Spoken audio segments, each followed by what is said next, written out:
Diz assim a palavra de Deus: então os filhos de Israel clamaram ao Senhor, e o Senhor levantou-lhes um libertador, Eude, filho de Gerá, benjamita, homem canhoto.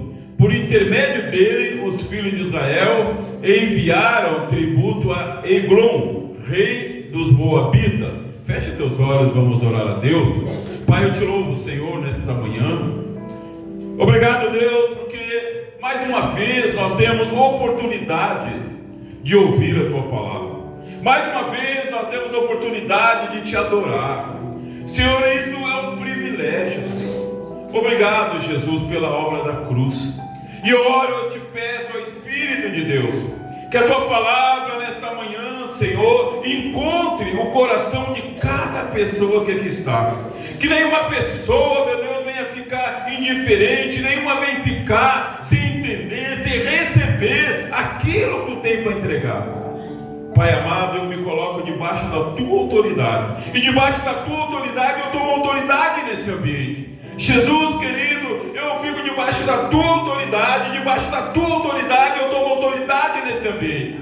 Espírito Santo, eu fico debaixo da tua autoridade. E debaixo da tua autoridade eu tomo autoridade nesse ambiente. E eu declaro que o mal não pode ficar aqui. Eu declaro, Satanás, que tu já és derrotado. Tu não tem parte nesse culto. E eu tomo autoridade para profetizar sobre essas pessoas. E eu profetizo que no final desse culto eles estarão mais alegres. No final desse culto eles estarão mais cheios de fé. No final desse culto eles estarão mais cheios de esperança. Eu profetizo que pessoas aqui serão tomadas pela presença do Espírito Santo. Que a palavra vai queimar no coração deles. Que a palavra vai quebrar todo o mal nesta manhã. Em nome de Jesus. Amém e amém. Quem pode dar glória a Deus bem alto, dá?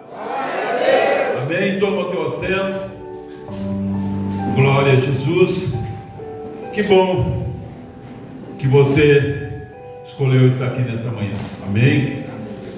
Domingo tivemos aquele culto maravilhoso, concentração de fé. No mês agora, terceiro domingo do mês de outubro, teremos outra concentração de fé. Vai ser mais tremenda do que foi domingo passado. Então você já vai preparando o teu coração. Amém? Hoje eu vou falar sobre um personagem da Bíblia que talvez você nunca ouviu. Talvez você nunca ouviu. O nome dele é Eude. Repita comigo, Eude. Não põe esse nome no teu filho, né? Por favor. Eude. Vou falar um pouco sobre esse camarada. Mas antes, eu quero falar sobre a tribo dele.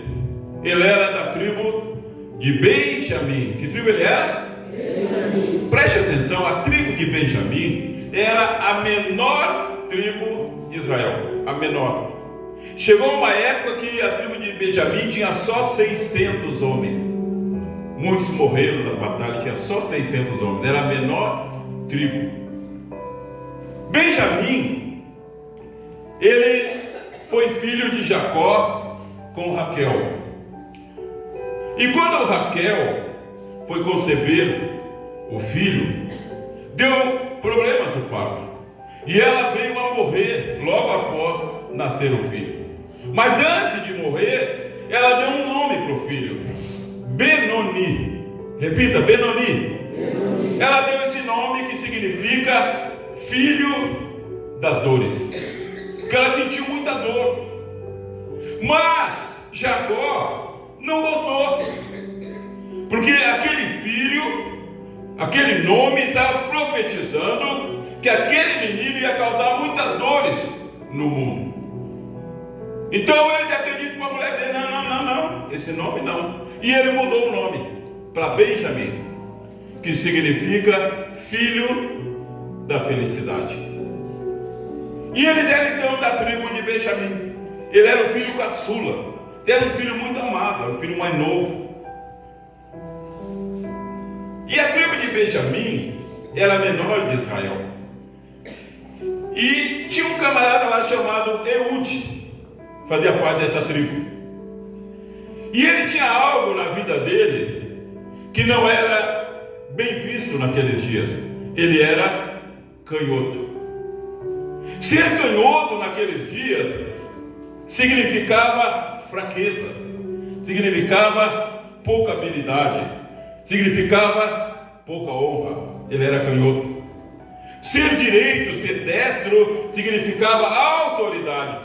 A mão direita, o lado direito, sempre na Bíblia significa autoridade. Então, a pessoa que era canhoto ou canhota já tinha sobre si aquele estigma de desonra. E Eude era canhoto. Olhando para essa situação da vida dele, era de esperar que não ia acontecer nada de extraordinário na vida dele. Mas Deus ele não vê como os homens veem. Deus não age como os homens agem. Deus não escolhe como os homens escolhem. E Deus escolheu Eude, um canhoto, alguém que na sociedade daquele dia era menosprezado. Deus escolheu ele para ser juiz de Israel. Bom, ser juiz de Israel naqueles dias, ser juiz era a posição mais elevada que existia. Ele julgava as causas de Israel. E Deus escolheu o homem canhoto. Eu fico imaginando no dia em que Deus usou o profeta para dizer para ungir Eude, juiz de Israel. Certamente muitas pessoas murmuraram. Muitas pessoas devem ter dito: qual é, profeta? Será que foi Deus mesmo? Será que foi Deus mesmo que mandou tu ungir Eude? Tu não sabe que ele é canhoto? Será que foi Deus mesmo? Às vezes, as pessoas podem duvidar quando alguém é ungido. Eu já ungi muitas pessoas na minha vida, muitos pastores, até perdi a conta. Muitos não vingaram, alguns não vingaram. Agora, aqueles que não vingaram, foi porque Deus não tinha mandado ungir? Não. Porque um ministério, ele unge alguém para determinada função. Ser pastor é uma função. O pastor cuida de ovelhas. Mas o fato de uma pessoa receber unção, a imposição de mão, o óleo, não quer dizer que ela é aquilo que ela recebeu. Ela vai ter que se fazer, na caminhada, a pessoa vai ter que se fazer um pastor. Recebeu uma unção de evangelista, a pessoa vai ter que fazer um evangelista. A pessoa recebeu uma unção de apóstolo, vai ter que se fazer um apóstolo. Então, são títulos, nada mais do que títulos, para mostrar a finalidade, a função de cada um. Então, quando uma pessoa recebe uma unção de pastor, é para mostrar para a igreja que a função daquela pessoa como pastor é cuidar de ovelhas. Essa é a função de um pastor. Pastor que não cuida de ovelha não está fazendo a função pelo qual foi ungido. A pessoa é ungida apóstolo. O que é um apóstolo? É aquele que cuida de pastores, que unge pastores e cuida de pastores. Hoje nós temos 10 aqui, 9. E na minha vida já cuidei de centenas.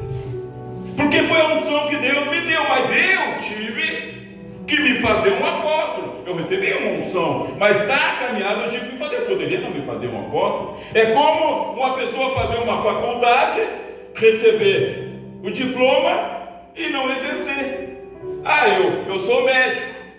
Tá, mas trabalha onde? Não, eu só fiz faculdade. Então não é médico coisa nenhuma. Eu sou engenheiro. Não, tenho diploma, não tá, mas trabalha onde? Eu não estou exercendo a função, então não é engenheiro coisa nenhuma.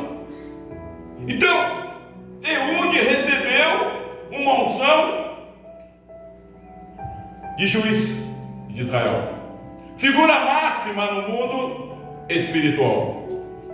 e também no mundo natural daquele dia. E às vezes as pessoas, quando vê alguém que recebeu uma chamada a fracassar, elas pensam assim: será que foi Deus mesmo que ungiu essa pessoa? Se foi Deus, por que não deu certo?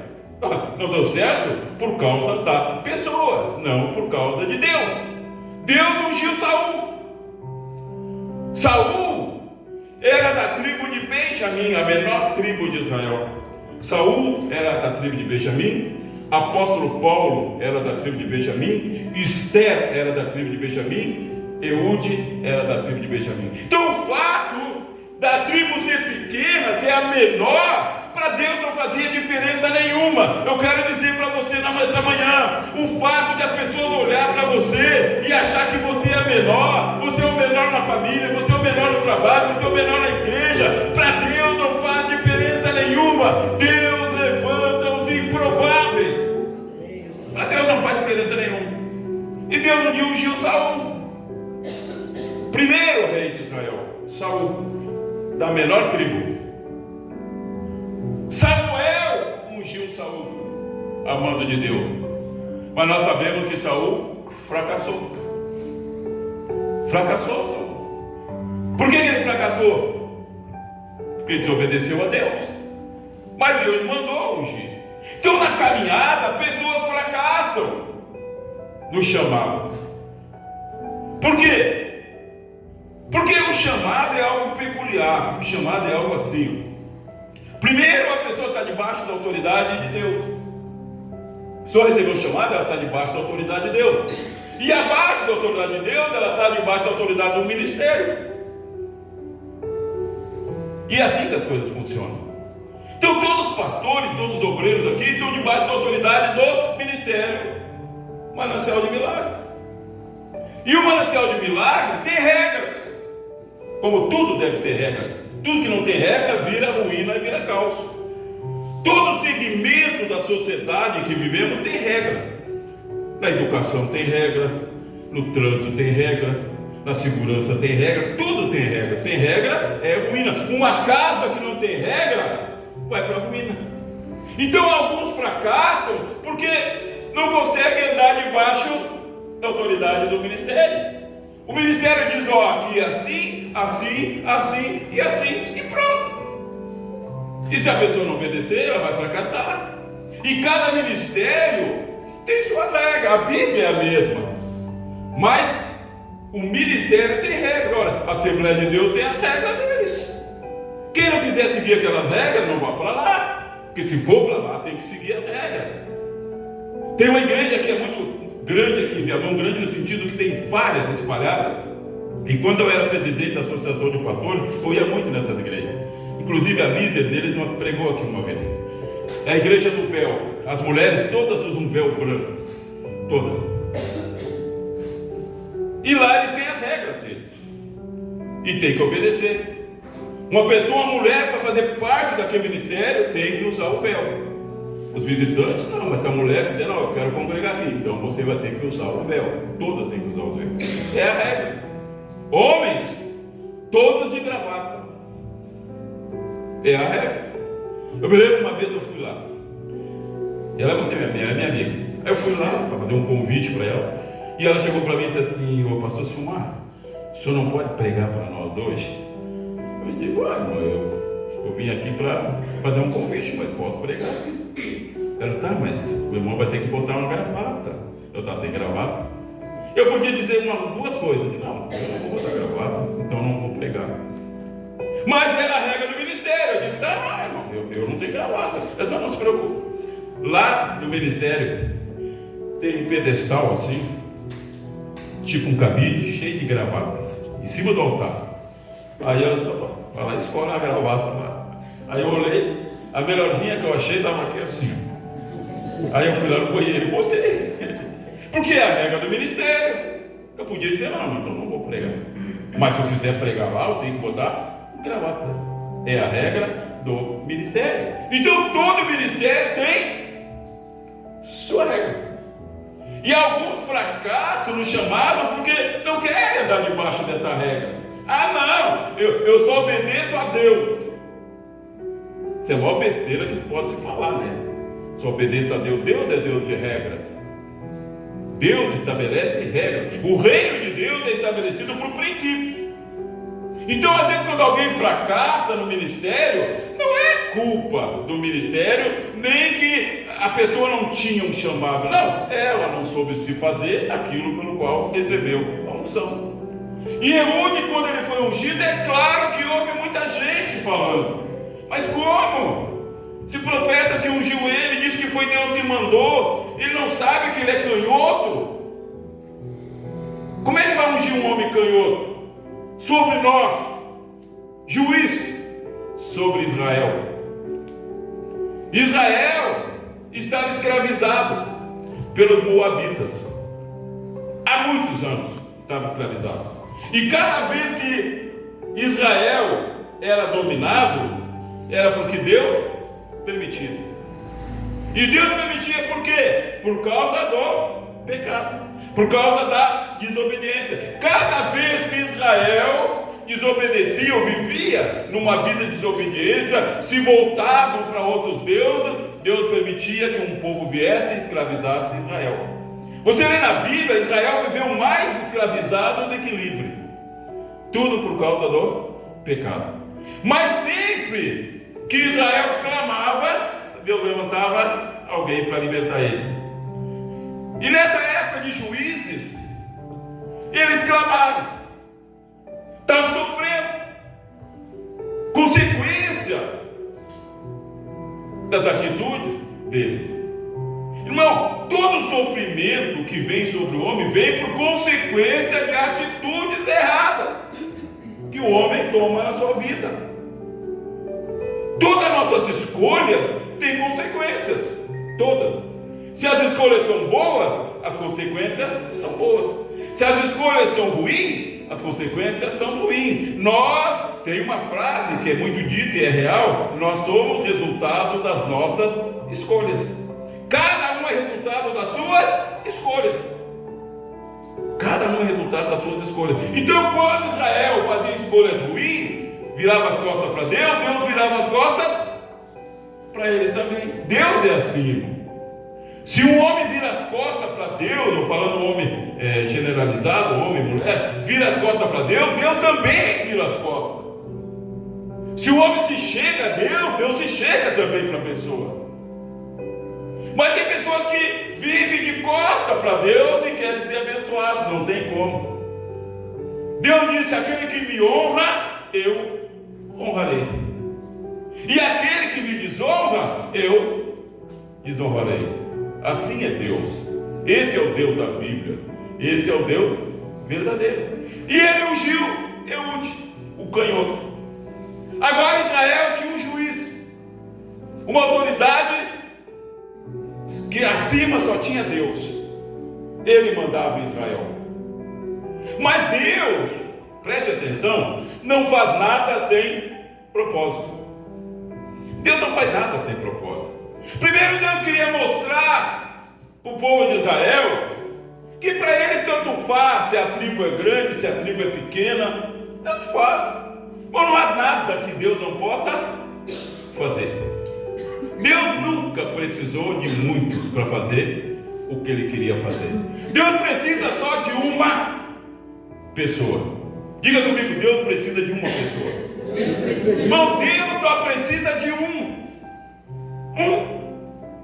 Para libertar todo o povo de Israel da escravidão do faraó, ele precisava só de um, que foi Moisés. Precisava levantar a mão. Agora, aquele tinha que andar debaixo da autoridade de Deus. E aquele tinha que entender que ele precisava de ajuda de outras pessoas. A pior coisa que acontecer na vida de um líder é achar que não precisa de ajuda, que ele não precisa fazer discípulos. Moisés, no início do seu ministério, ele foi para lá para libertar o povo. E ele fez, com a ajuda de Deus. Só que eram milhares. E Moisés julgava o povo. Isto é, as pessoas tinham uma causa, eles vinham até Moisés. E a Bíblia diz que tinha dia que Moisés ficava da manhã à noite ouvindo as pessoas. Um dia o sogro de Moisés chegou para ele: ô Moisés, o que tu está fazendo é loucura. Tu sozinho não pode fazer isso. Escolhe pessoas idôneas, cheias de Espírito Santo para te ajudar. E Moisés então escolheu 80 homens para ajudar ele a julgar o povo de Israel. Aí as causas pequenas ou mais tranquilas, aqueles homens julgavam. E as causas difíceis eles traziam para Moisés. Então, Deus precisa de uma pessoa só. Porque de um, Deus vai fazer muitos. Deus precisa de um. Deus um dia precisou de mim, para que você estivesse aqui, para que o Manancial de Milagre existisse. Um dia precisava de mim.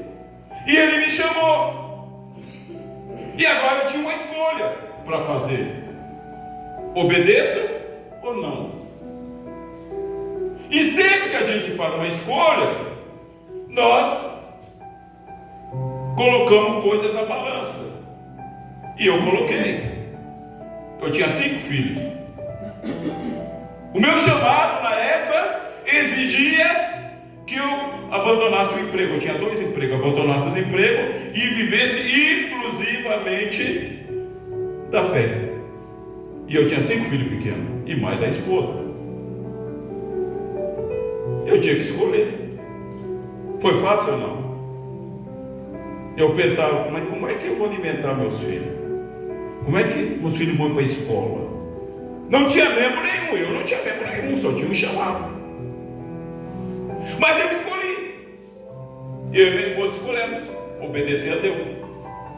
Deus só precisava de um que acreditasse.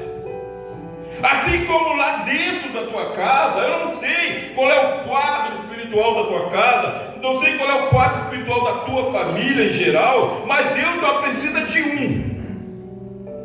Deus só precisa de um que acredite. Deus só precisa de um que ande debaixo da unção dele para libertar toda a família. Ele só precisa de um. Não precisa de mais. Um só. E agora, Eude era o escolhido de Deus, juiz sobre Israel.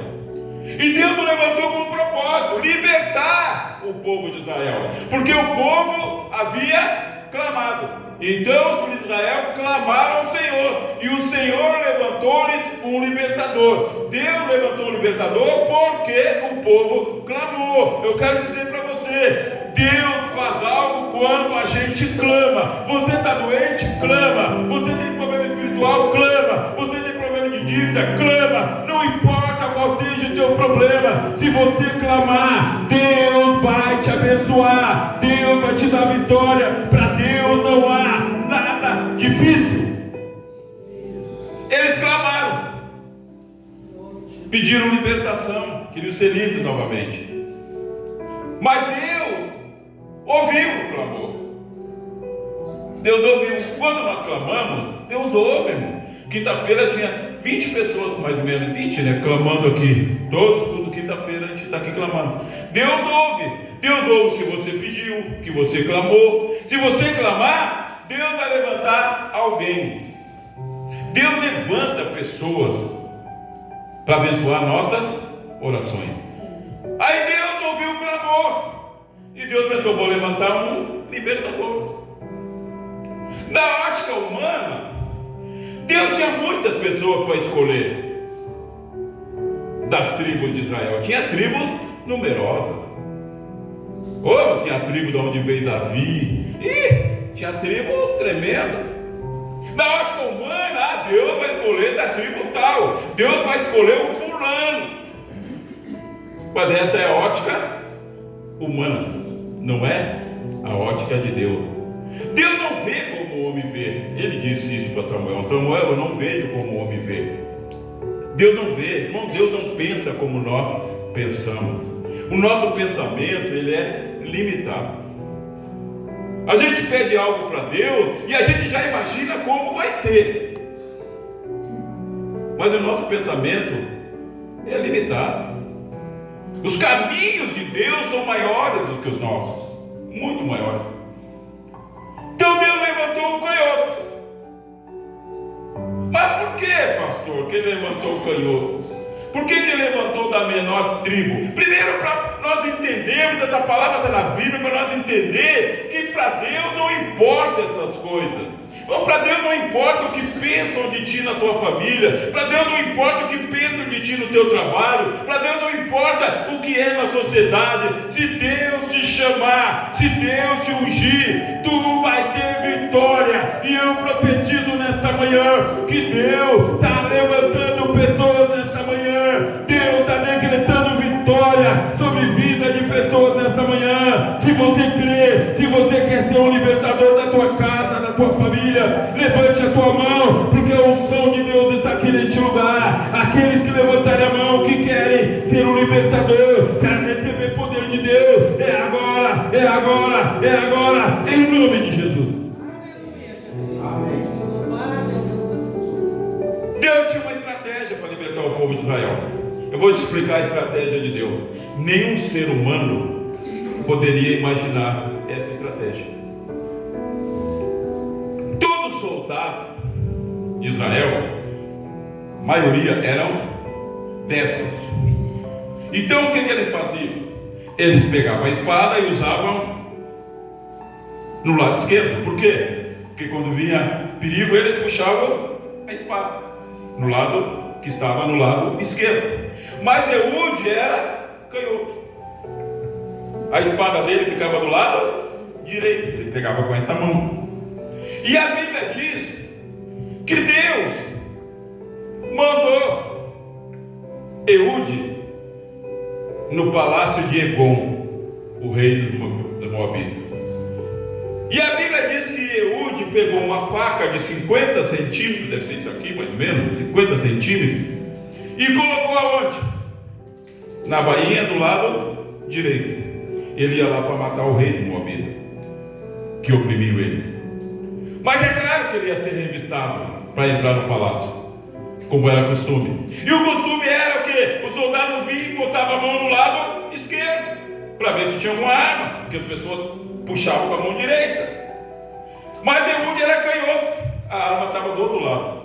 E o soldado veio revistar e não tinha nada, mas ele estava com a faca no lado direito. E ele chegou lá e disse: olha, Deus mandou um presente para o rei Egon. Primeira coisa que eu aprendo aqui, mas pastor, por que ele foi? Se ele era o líder, ele não podia ter mandado alguém? Podia. Só que tem coisas, irmão, que tem quem tem que fazer é o líder, é o responsável. Tem coisa lá no grupo, para quem retornar para o grupo, que você tem que fazer. Não é o dono da casa, não é os irmãos que vão lá. Você tem que fazer. Se você é líder, você é responsável. É você que tem que fazer. Tem coisa aqui na igreja que é eu que tenho que fazer. Eu que tenho que fazer, não é os outros, é eu. Tem coisa que sou eu que tenho que fazer e pronto. E eu não abro mão disso. E às vezes, muitas vezes eu sou até indelicado, já fui aqui. Eu já disse para uma pessoa daqui que quem manda aqui sou eu. Porque aquilo que eu falei era porque eu tenho que fazer. Não, quem manda aqui sou eu, e vai ser assim, assim, assim, porque eu tenho que fazer isso. Eu tenho que botar ordem, eu tenho que fazer. É assim, assim, assim, é eu que tenho que fazer. E se eu não fizer, vai fracassar o meu chamado. Está entendendo? Tem coisa, irmão, que você tem que fazer lá na tua casa. Você tem que tomar frente no teu trabalho. Você tem que tomar frente espiritual. Tem coisas que é você, não é os outros. Ele não chamou ninguém, ele foi. Pegou a faquinha, botou na cintura, no lado direito e foi. Chegou lá. Deus mandou um presente para o rei Eglon. Está tudo escrito na Bíblia, depois lê toda a história depois.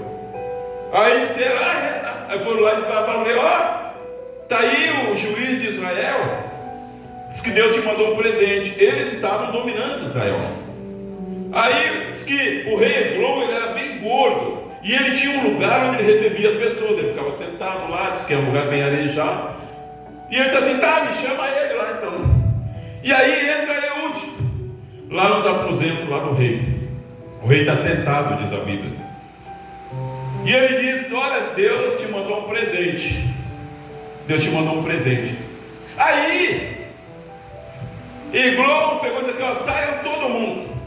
Deixa só eu e Eude. E ficaram só os dois na sala. E aí a Bíblia diz que ele se aproximou e disse assim, se aproxima. E ele se aproximou.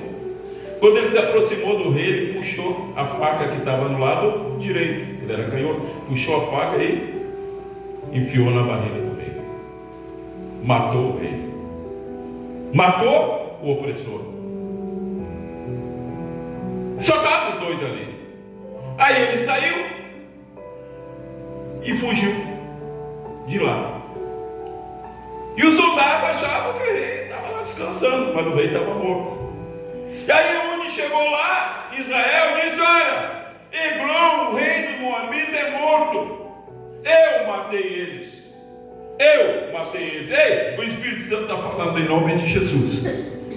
Deus está mandando eu te dizer, é você que tem que matar o opressor na tua casa. É você que tem que matar o opressor na tua vida. É você que tem que agir.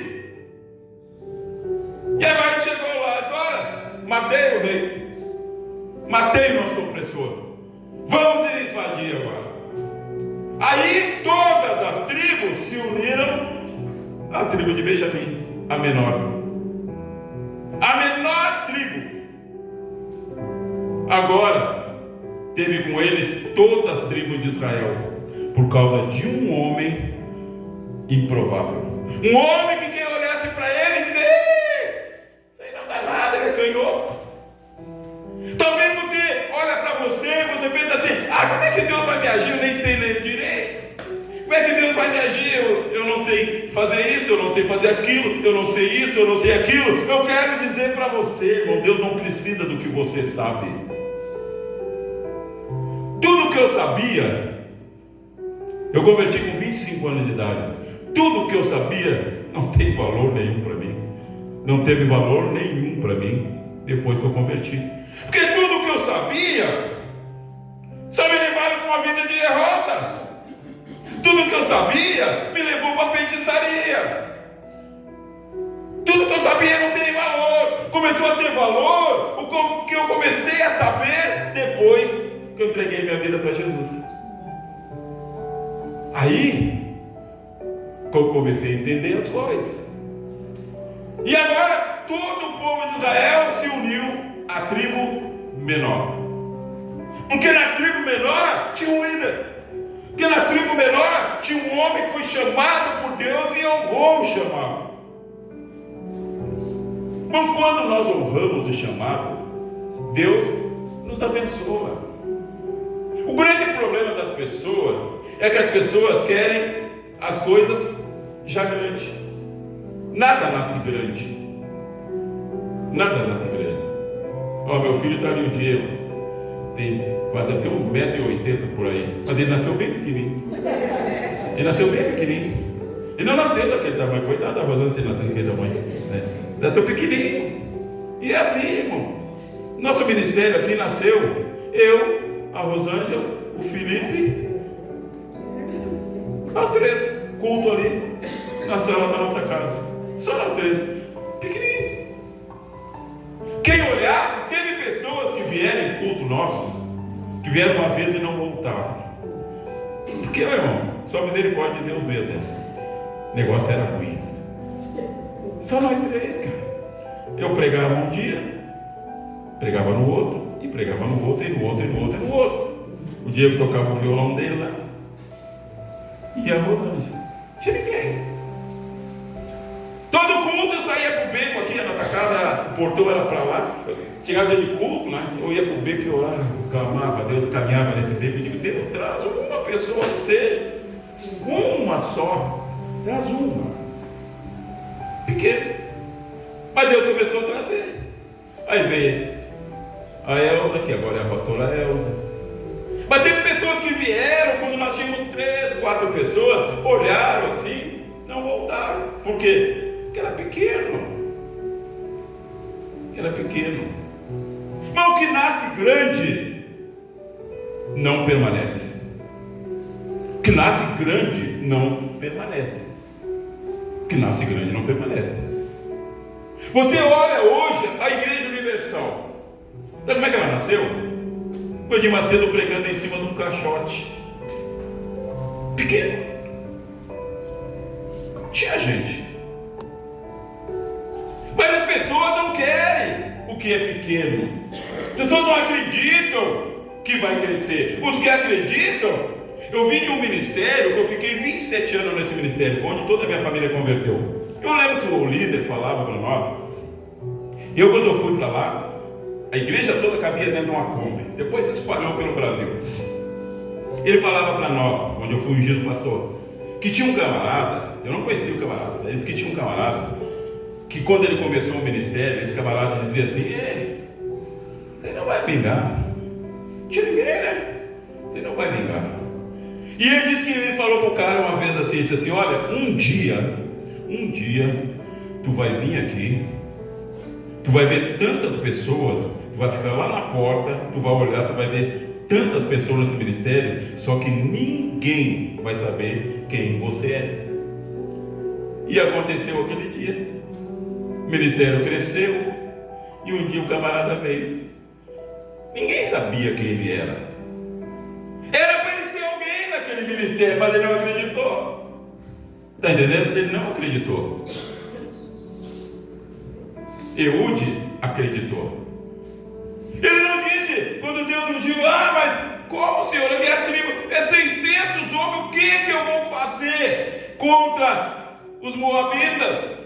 A minha tribo é a menor de Israel. Quem é que vai acreditar em mim? A tribo de Judá vai se juntar à nossa? A tribo de Manassés vai se juntar à nossa? Quem é que vai se juntar à nossa? Nossa, minha tribo é a menor.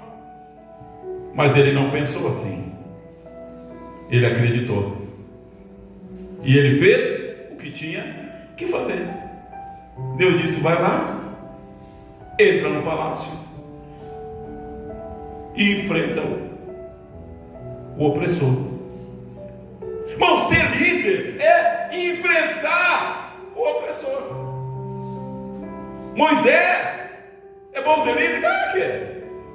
Mas Moisés vai ter que ir lá, entrar lá no palácio e dizer para o faraó deixar o meu povo sair, para ele libertar o meu povo. Aí Moisés: como é que é? Ô Senhor, eu gostei desse negócio de botar a mão aqui, jogar ali, virar cobra, pegar. Eu gostei desse poder. Mas ir lá no palácio do faraó, enfrentar o faraó: Senhor, quem sou eu? Eu não sei nem falar. Sei nem falar. Deus ficou tão bravo que queria matar Moisés. Diz: Moisés, quem é que fez a boca do homem? Eu falei: Senhor. Então, Moisés, tu vai lá. Moisés, presta atenção, Moisés. Moisés, eu sei que tu não é nada, eu sei que tu é fraco. Irmão, Deus sabe que nós somos pó. Eu sei, Moisés, mas eu vou te dar poder. Tu vai ser rei, tu vai ser Deus sobre o faraó. Ele disse: Moisés, eu vou te dar poder e tu vai ser Deus sobre o faraó. Quando Moisés entrava no palácio, aquele homem fraquinho, e entrava a porta dele, você vê que vai lá com o faraó. Ninguém podia tocar a mão no Moisés, porque ninguém via Moisés. Ninguém olhava para aquele homenzinho. Eles viam a glória de Deus. E ele ia lá na frente do faraó e dizia: assim diz o Senhor: deixe meu povo sair, porque se o povo não for liberto, vai acontecer isso, vai vir a praga tal. E virava as costas e saía. O faraó não podia fazer nada, porque ele via a glória de Deus. Eude agora tinha a glória de Deus. Ele tinha o chamado de Deus. Ele acreditou no chamado. E o chamado é isso, irmão. Nós temos que enfrentar. Deus vai mandar a gente enfrentar. Não é os outros, é nós. É nós. Vai lá e mata o opressor. Enfrenta. E Eude acreditou. Pegou uma faquinha de 50 centímetros. Deus não precisa, irmão, de muitas coisas. Uma faquinha de 50 centímetros. Matou a Eglon, rei dos Moabitas. Faquinha de 50 centímetros. Uma pedrinha matou Golias, o gigante. Uma pedrinha. Pessoas tocando trombeta fizeram cair o muro de Jericó. O que eu quero que você entenda, irmão, que Deus só precisa que nós acreditamos. Deus só precisa que você acredite de coração. No terceiro domingo agora de outubro, nós vamos ter outra concentração de fé. Já ouvimos o testemunho do que aconteceu aqui. E o que Deus colocou para mim é o seguinte: eu vou fazer, já estou fazendo os envelopes, está escrito assim, carta para Deus, e nós vamos distribuir para todo mundo da igreja. Você vai escrever uma carta para Deus. Você vai escrever, ninguém vai ler. Vai ter cola lá para você colar. Você vai escrever. E o que você vai escrever? Aquilo que você quer, aquilo que te afronta. Pode ser uma doença, pode ser crise financeira, sei lá o que te afronta. Você vai escrever. Mas pastor, que besteira é essa que tu está inventando? Meu irmão, está na Bíblia. E no envelope que eu vou dar, está ali o texto, para você ler toda a história. A Bíblia diz que o rei Ezequias estava sendo afrontado. Israel estava escravizado. E o opressor mandou carta para Isaías. Mandou mensageiro levar uma carta. E ele dizia assim: quem que o rei de Israel pensa que é? Nenhuma nação do mundo pode nos resistir. Quem é esse rei de Israel? Vou matar todo mundo aí. E afrontava o rei Ezequias. E os mensageiros chegaram lá com a carta do rei, dizendo essas coisas. A Bíblia diz que o rei Ezequias leu a carta, todas as ameaças, todas as afrontas, e ele pegou e entrou na casa de Deus. E ele pegou e levantou a carta. E ele orou. Ele disse: Deus, está aqui a afronta, Senhor. Está aqui as ameaças. E ele disse: Deus nos ajuda. E ele levantou na casa de Deus a carta. O que Deus disse? Deus para ele: Ezequias, não te preocupe. Eu vou acabar com todos eles. Se você acreditar, no terceiro domingo de outubro, você vai trazer sua carta e você vai levantar. Não importa, irmão, qual é a afronta, não importa o que é, não importa se o rei é poderoso, não importa. Deus vai te dar vitória. Está na Bíblia, irmão. Por que isso está na Bíblia? Para nós entender, para nós aplicar. Está na Bíblia. E no envelope eu vou estar ler a referência, você vai poder ler, entender e acreditar. É para quem acredita, irmão. As coisas são para quem acredita. O reino de Deus é sobrenatural. Tem que crer no sobrenatural. Eu já experimentei coisas sobrenaturais, irmão. Você nem imagina. Só que a caminhada é um processo. Tem coisas que ficaram para trás. Deus agora tem na minha vida outros processos. Mas eu acreditei.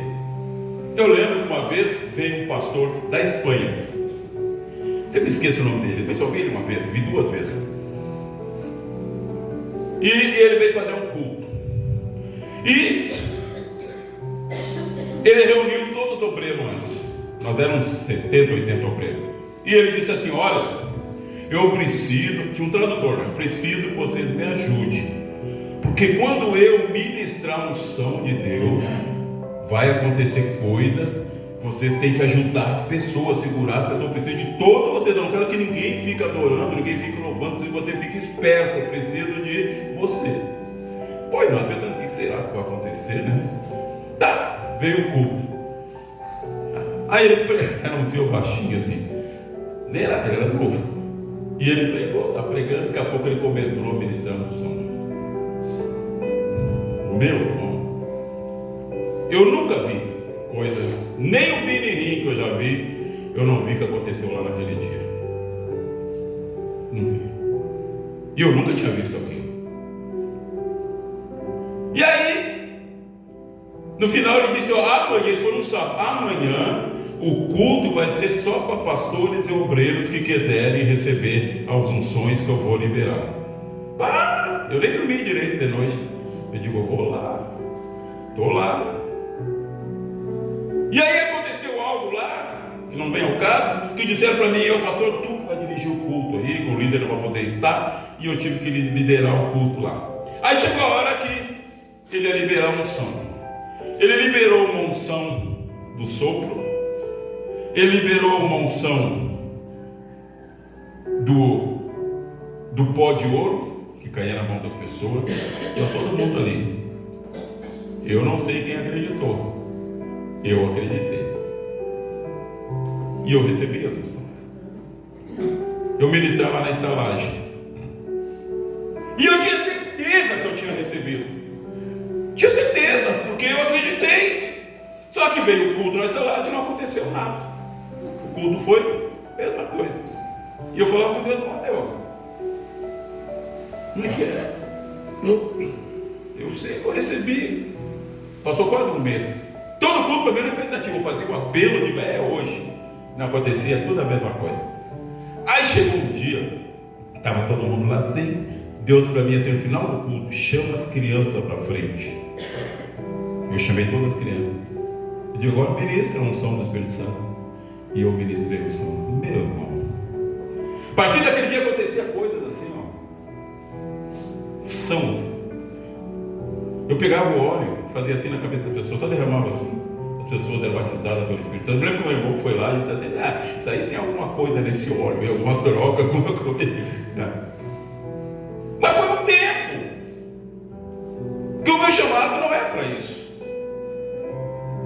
O meu chamado é apostolado, é formar obreiros e formar pastores.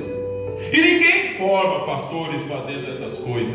E foi um tempo para mim entender o sobrenatural de Deus. Para mim entender. Mas nós temos que acreditar, irmão. O segredo é acreditar no sobrenatural. Esse é o segredo. Mas para que levantar carta? Não precisa. Não precisava, porque Ezequias não tinha levantado. E se não fosse para fazer, não estava na Bíblia. Está entendendo? Faz quem quer, quem não quer não faz. Mas quem acreditar, vai receber a bênção. Tem muitas coisas, irmão, que os feiticeiros fazem. Eu era feiticeiro. Tem muita coisa que os feiticeiros fazem que é para a igreja. Mas como a igreja não faz, os pais de santos fazem, usam os demônios e fazem. Você faz um culto com sal? Eu me lembro quando eu fazia. Cruz, isso é heresia, isso não sei o que. Isso está tudo na Bíblia. Está tudo na Bíblia. Mas o povo de Deus não faz, os feiticeiros fazem. Eles consagram o sal lá e jogam no portão da casa das pessoas. Amanheceu cheio de pipoca na frente do portão aí. Aí os dois, largaram a feitiçaria no nosso portão, largaram pipoca, não sei o que. Isso era às 5 da manhã. Eu digo, largaram. Largaram o quê? Aí sei lá se largaram, assim, estava cheio de pipoca aí. Mas não interessa se é feitiço, não é, cara, pode ser o que for. Não tem problema nenhum, irmão. Por isso que nos filhos de Israel, o diabo não pode tocar. Pode, irmão. Ele não pode tocar. Só se Deus permitir. E Deus não vai permitir. Não pode tocar, pode fazer feitiço se quiser. Me lembro uma vez falaram para mim, pastor, eu vi o teu livro lá no congado da casa da feiticeira lá. Eu digo, tomara que ela leia, né? Tomara que ela leia. Então, nós temos um adversário, só que o nosso adversário é vencido. É nós acreditar no poder de Deus. Então nessa manhã, eu quero orar por você. Quem sabe, você é uma pessoa que você olha para você e você se acha pequeno. Você se acha ninguém. Moisés achava-se pequeno. Jeremias achava que não era ninguém. E não somos mesmo. Mas quando Deus nos escolhe, irmão, ninguém pode conosco. Quando Deus derrama unção sobre alguém que acreditou, ninguém pode com esta pessoa. A unção de Deus é tão grande, a graça de Deus é tão grande, irmão, que as coisas acontecem. Sabe, Deus quer te usar como um libertador da tua família. Mas eu sou mulher, qual é o problema? Mas eu sou novo na igreja, qual é o problema? Eu fui ungido pastor com 1 ano de igreja. 1 ano. 1 ano de igreja. Eu fui ungido pastor. Isso já faz 40 e poucos anos. Meus pastores aí, a maioria não eram nem nascidos e eu já era pastor. Quantos anos tem, mano? 42. 42. Eu já era pastor, o Vale não tinha nascido aí. Quantos anos tem, pastor Gabriel? 37. Eu já era pastor e ele não tinha nem nascido aí. E eu era apóstolo. Está entendendo? Para Deus não tem tempo, irmão. Se ele quiser unge com 50 anos, se ele quiser unge com 17 anos, como ungiu Davi. Para Deus não interessa essas coisas. Ele é Deus, ele faz o que ele quer. E ele faz com propósito. O propósito de Deus nesta manhã é para você entender que por menor que você acha que você seja, Deus quer te usar para libertar a tua casa, quer libertar teus amigos, libertar a tua rua. Deus quer usar você. Amém, Jesus. Não importa o que diga. Mas ele é canhoto. Não interessa. Ele é canhoto. Quem conhece Anaconda aí? Conhece, né? Anaconda foi um homem que Deus usou tanto. Ele é vivo ainda. Ele é argentino, que diz que a história espiritual da Argentina é dividida antes e depois de Anaconda. E a gente não quer falar muito desse cara. E ele veio um dia num evento, e eu fui lá. Eu era do ministério. Cara, quando eu olhei pro tal de Anaconda, porque a tua ideia, não vê, pensei, não estamos, né? Ele é um japonesinho, né? Não, eu olhei aquele homem sentado, pensei, esse aí que é o Anaconda. É esse aí, ô irmão, meu Deus, que Deus usa aquele homem. E era um homem idoso já, e agora está mais idoso ainda. Essas coisas para Deus não interessam, irmão. Para Deus não importa se tem 17 anos, que só sabe usar funda. Só sabe usar funda? Pois então eu vou ungir a funda. Eu só sei tocar, então Deus vai te usar para tocar. Eu sei pregar, então Deus vai te usar para pregar. Eu sei cuidar das crianças, então Deus vai te usar para cuidar das crianças. Agora, onde Deus te usar, irmão, vai estar a graça de Deus. Amém, Jesus. Está entendendo? Onde Deus te usar, vai estar a graça de Deus. E Deus vai fazer acontecer. Fica em pé em nome de Jesus.